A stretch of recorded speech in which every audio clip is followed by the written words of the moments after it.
Hi folks, this is Dr. Fowler, and I decided to make a video to add a little bit to my forum comments that I'm going to be posting in the weekly wrap for the Week 2 forum. The topics that we talked about were Guantanamo Bay and why people join a jihad. As far as Guantanamo Bay is concerned, I've had numerous people in courses over the years that have actually worked there. I think that originally we cast a very wide net, and we probably took a lot of people into the old Camp X-Ray that were either terrorists or perhaps not. But I think over a period of time, many of those people have now been released, and I think that the people who are in Guantanamo Bay at the moment are probably very deserving of staying there.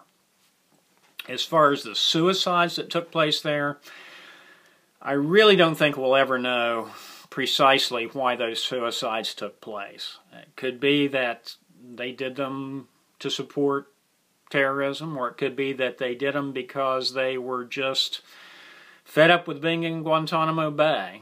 Having worked at the U.S. disciplinary barracks at Fort Leavenworth, I can tell you that working in a correctional environment and living there as an inmate for sure is very depressing, or can be.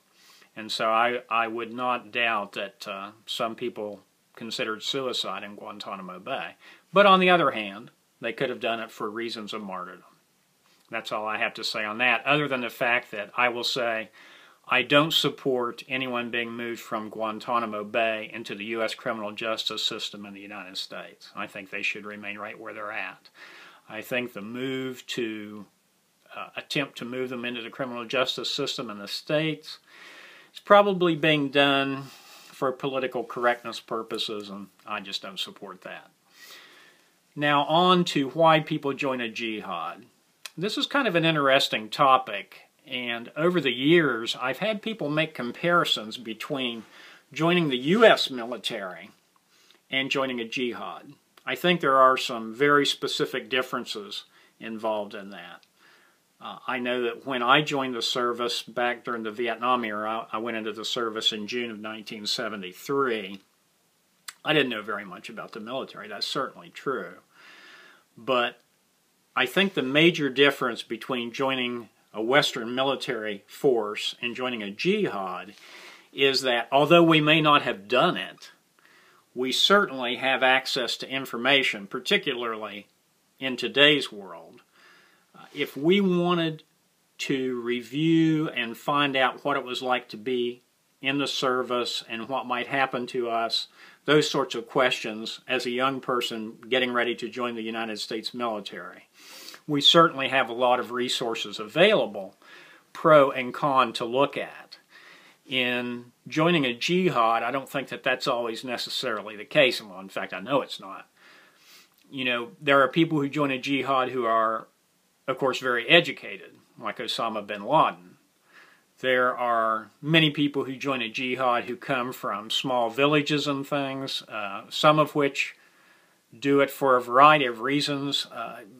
In some cases, they may do it because collateral damage was done, their house was inadvertently targeted, family members were killed, and so they join the jihad. They may do it simply because they're bored and want to go out and see the world. I mean, that's the reason people have joined militaries for thousands of years. So I think that's a distinct possibility as well. There may be other reasons as far as village elders and religious leaders telling people that they need to join a jihad. And in many cases, these are people who don't have a lot of access to the outside world.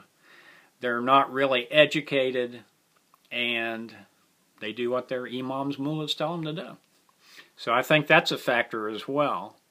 But I do think, you know, it's easily proved that there are people who join a jihad from all walks of life.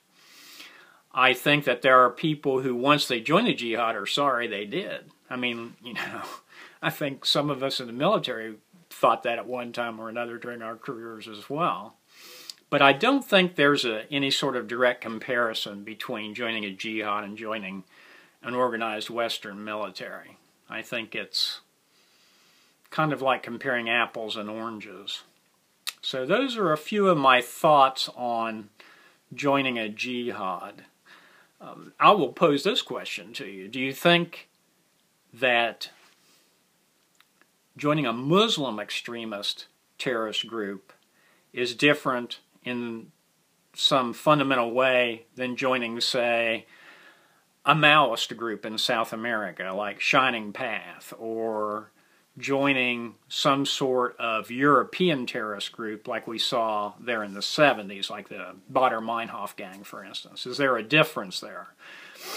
I would say that there are probably a number of similarities between Muslim extremist terrorist recruitment and recruitment into groups like Shining Path in Peru, because that group utilized people who were not particularly educated.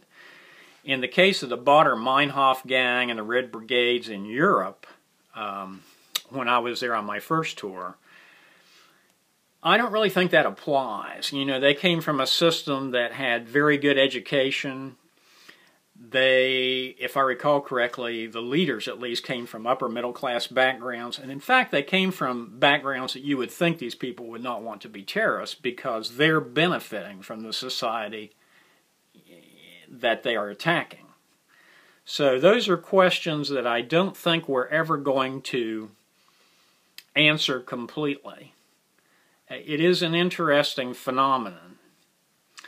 I think that people are motivated by a very wide range of factors to join any large social movement. And I think that you could probably make comparisons between joining other types of social movements and joining a jihad. But since I'm not a psychiatrist or a psychologist, I don't think I'll crack that book. You know, I'm more of a law enforcement, military history kind of guy. So I think we'll just leave that one alone for now. Okay, so those are just some of my thoughts. Please feel free to contact me either in the forum, or you can call me at 660-354-2621. It's listed in the classroom if you want to discuss this sort of thing with me. I look forward to your comments. All right, thank you very much and have a great weekend.